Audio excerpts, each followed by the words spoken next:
Olá, seja bem-vindo. Você está a ver uma nova edição do Magazine Semear, o seu programa da produção nacional. O Ministro da Economia e Planeamento inaugurou recentemente em Luanda a mais nova agência do Banco de Desenvolvimento de Angola, o BDA, que deu assim mais um passo no processo de territorialização dos seus serviços. Com esta nova agência, o país conta agora com um total de 7 agências regionais nas províncias de Luanda, Cabinda, Uíge, Huambo, Huila, Benguela e Lunda Sul, para fazer face aos desafios ligados ao financiamento à produção nacional. Nos últimos anos, o Banco de Desenvolvimento de Angola, BDA, tem vindo a desenvolver uma série de ações visando o amplo processo de expansão dos seus serviços em todo o território nacional. Este processo de territorialização de serviços do BDA conheceu mais uma etapa com a entrada em funcionamento da mais nova agência de atendimento público em Luanda, em ato inaugural ocorrido na última quarta-feira, 14 de junho, pela mão do Ministro da Economia e Planeamento. O corte da fita por Mário Caetano João foi testemunhado por antigos e atuais membros do Conselho de Administração da instituição, funcionários, parceiros, órgãos da comunicação social e membros da sociedade civil.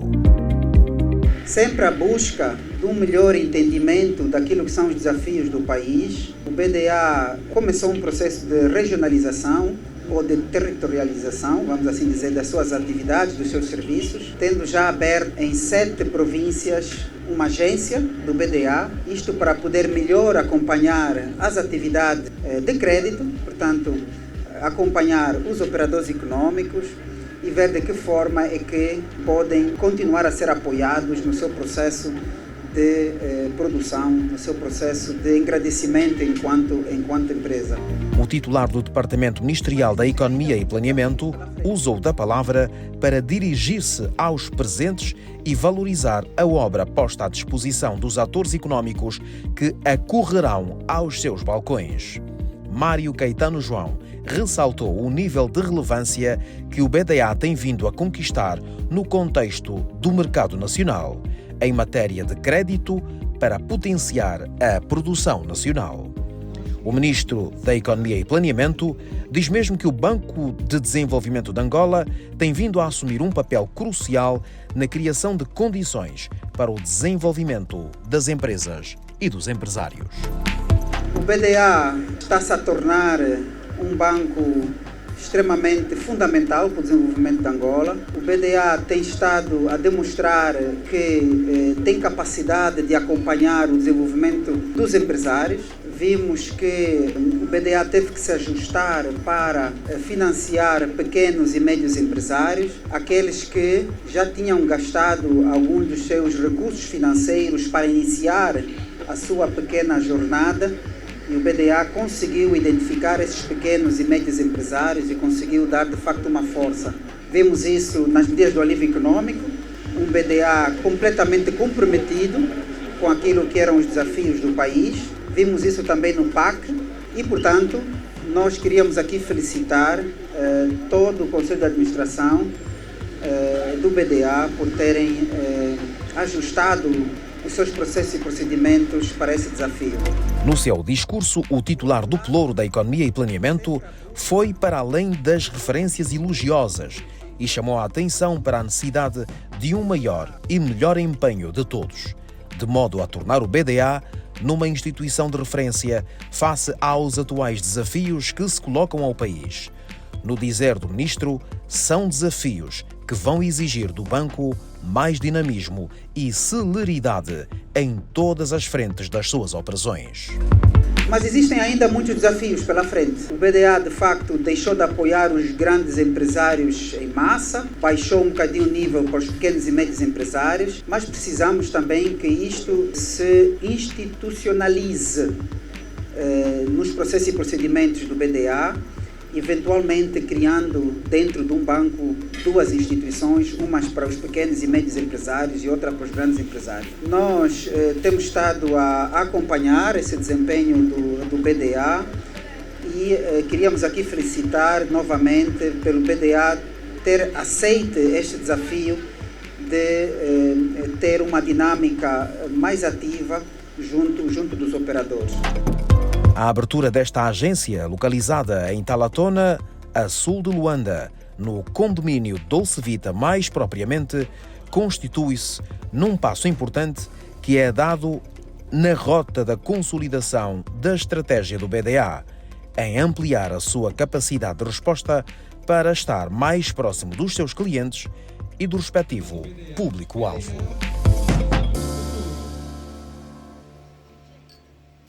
O executivo angolano está a preparar a estratégia de longo prazo Angola 2050, documento orientador das principais metas do país para os próximos 27 anos.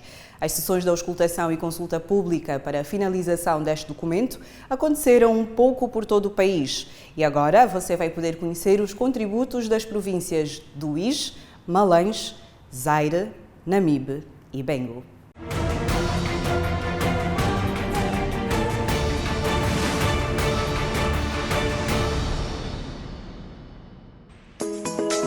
A jornada de auscultação e consulta pública em torno da estratégia de longo prazo Angola 2050 terminou no dia 15 deste mês de junho. Iniciada a 19 de maio, a campanha de recolha de contribuições para o Angola 2050 teve a duração de 28 dias. O Ministério da Economia e Planeamento levou a discussão a todas as 18 províncias do país no intuito de colher contribuições das populações locais para a conclusão da estratégia com que o Estado angolano perspectiva a visão do futuro do país e das populações ao longo dos próximos 27 anos. As últimas províncias a acolherem o processo foram Uige, Malange, Zaire, Namibe e a província do Bengo. O balanço que fazemos é positivo. Antes gostaríamos de dar nota que concluímos as 18 províncias, a auscultação das 18 províncias do país. Hoje o Bengo foi a última. Temos tido uma recepção de parte dos cidadãos muito grande. E aqui, quando falamos de cidadão, estamos a envolver todas as classes da sociedade angolana, partidos políticos, associações, setor privado, líderes empresariais, funcionários públicos, classe dirigente nas províncias. Então, o envolvimento é geral. Os eixos que mais preocupam os nossos cidadãos é mesmo o eixo 1, relativamente à valorização e potenciação do capital humano. As infraestruturas também, principalmente as infraestruturas de acessibilidade, da mobilidade, que é uma das reclamações essenciais. Também, sem descurar as questões da energia, água, e mesmo também das telecomunicações. Também as questões de ter uma nação justa, com a lei de oportunidades também tem sido focado. Então, acreditamos que o documento realmente está alinhado àquilo que são as preocupações, as aspirações dos angolanos. Nos dias 6, 7 e 9 de junho, a equipa liderada pelo secretário de Estado para a Economia, Ivan Marques dos Santos, percorreu a zona norte do país, começando pela província do Uige. O secretário de Estado para a Economia, acompanhado pela vice-governadora para o setor político, econômico e social da província, Helena Dias, ouviram os contributos e as preocupações dos presentes. Existem planos de formação dos angolanos no exterior. Estão aqui reunidas várias franjas da nossa sociedade uigense e cremos que o diálogo que se vai instalar será profícuo. Mais uma vez queremos agradecer a vossa prestimosa presença e desejamos uma ótima sessão de trabalho. O evento aconteceu numa das unidades hoteleiras da cidade do Uige. Voltando sempre no ponto de ciência e inovação, um dos pontos que eu gostaria também de reforçar, visto que nós devemos criar centros de pesquisa, é necessário que nós estabelecemos alguns centros de inovação e tecnologia em todo o país, porque nós temos aquela mania de achar que Angola é somente Luanda. Não. Em outras províncias nós também temos quadros potenciais para que possa alavancar o nosso país. Se nós levássemos a peito de criar centros de investigações a nível de todas as províncias, creio eu que poderemos resolver grandes problemas na qual aflige a nossa sociedade. Porque se nós esperarmos que simplesmente os nossos problemas sejam planejados a nível central, que é Luanda, acabaremos por perder a realidade de muitas províncias e que lá acabarão a elaborar um plano que não se enquadra com a nossa realidade. Já na província de Malange, o eixo sobre a diversificação das fontes de financiamento à economia despertou o interesse dos presentes. O vice-governador para o setor político, econômico e social de Malange reafirmou as potencialidades da província para ajudar a Angola a crescer, através não só de Malange, mas também das zonas circunvizinhas, bem como do centro, do sul, do norte e do leste do país. Em relação à província de Malange, nós reiteramos aqui a condição estratégica e chave no desenvolvimento do país, da nossa província. Por quê? Porque Malange, para além da sua localização geográfica, Malange é um entroncamento, é um hub entre o norte, o centro-sul, o leste e o oeste do país, que tem toda uma gama de potencialidades que nos faz considerar esta uma província-chave para o desenvolvimento. Em vários setores, no domínio da agricultura, Malange tem bastantes terras aráveis. No domínio da energia, Malange é o principal produtor de energia neste momento. Portanto, neste momento, Malange, com a conclusão do aproveitamento hidroelétrico de Lauca, Malange vai passar a produzir cerca de 2.500 megawatts, uma potência instalada de 2.500 megawatts de energia. Isto abre uma enorme possibilidade para que Malange se possa industrializar. Esta região vai produzir, vai ter uma capacidade energética, quando todos os aproveitamentos energéticos ficarem concluídos, de cerca de mais de 7.000 megawatts. É muita energia e a energia que deve ser naturalmente um grande fator de industrialização e de desenvolvimento. Portanto, nós pensamos que essa estratégia também deve enfatizar esse aspecto. Estão cá também grandes outras infraestruturas, a Estrada Nacional 230, a linha ferroviária Malange-Luanda. Neste momento estão 2 aeroportos, Malange possui 2 aeroportos de média dimensão. Eu penso que há as condições básicas para que esta região possa ser uma locomotiva importante de desenvolvimento do país. Na província do Zaire, a preservação do centro histórico, a construção de infraestruturas para o fomento do setor do turismo, a construção de vias de comunicação, a reabilitação do porto do Noque e a construção do mercado transfronteiriço do Luvo foram os principais temas que estiveram na base das contribuições. A 8 de julho de 2017, a cidade de Mbanza Congo foi elevada a Patrimônio Cultural Mundial pela Unesco, como mérito do valor e da importância que a história lhe atribui. Neste facto, aumentou a responsabilidade do governo angolano e da província do Zaire em particular, em cuidá-la da melhor forma possível, como resposta a uma série de exigências impostas pela Unesco, como a condição para a manutenção de um título cobiçado por muitas cidades no mundo inteiro.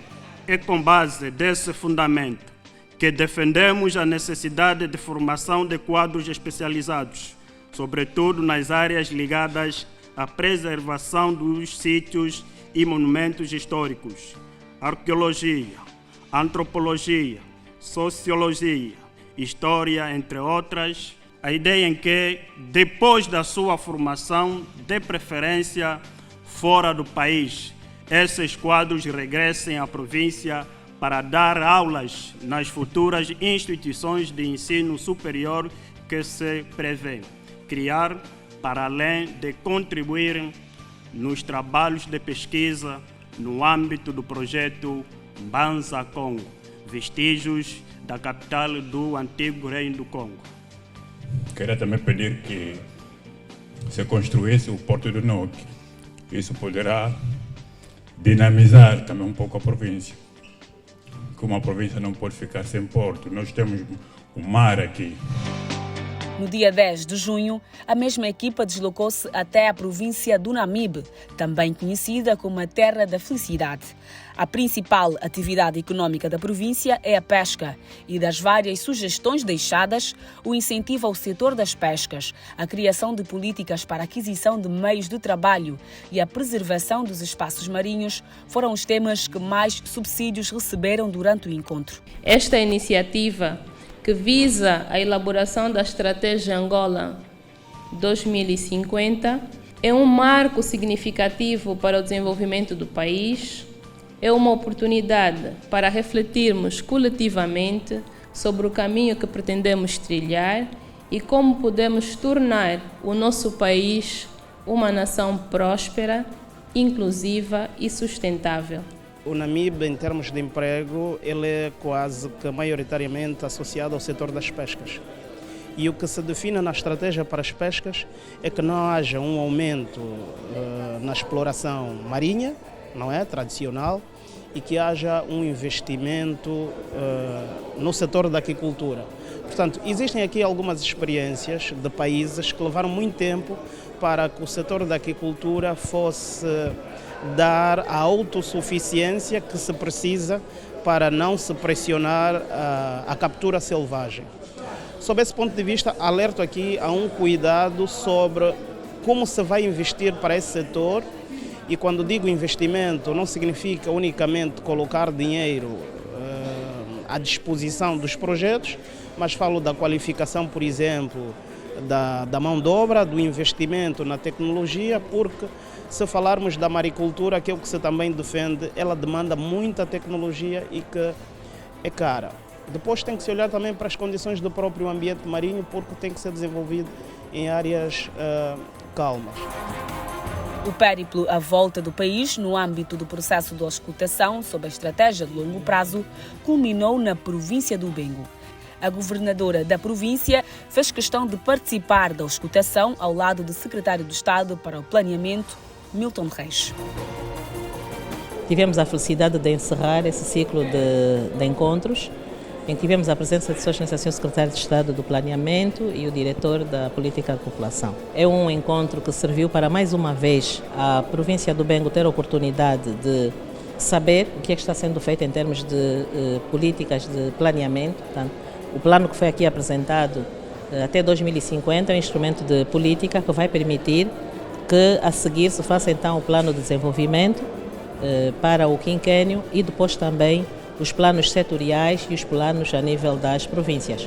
Tivemos a oportunidade de ter aqui vários estratos da nossa população, aqui da província do Bengo, desde responsáveis a nível do governo, a nível das direções provinciais, dos municípios, autoridades tradicionais, académicos, associações, enfim, todos aqueles que puderam ouvir e também contribuir com as suas propostas, os seus pontos de vista, para que o projeto seja então finalizado e aprovado. Depois de reunidas as contribuições, o documento será atualizado e publicado para que, através do mesmo, seja traçado o Plano de Desenvolvimento Nacional para o próximo quinquênio. Vamos agora a um breve intervalo e quando voltarmos, você vai saber que Angola as pessoas com deficiência sonham em ter nos próximos 27 anos. Até já!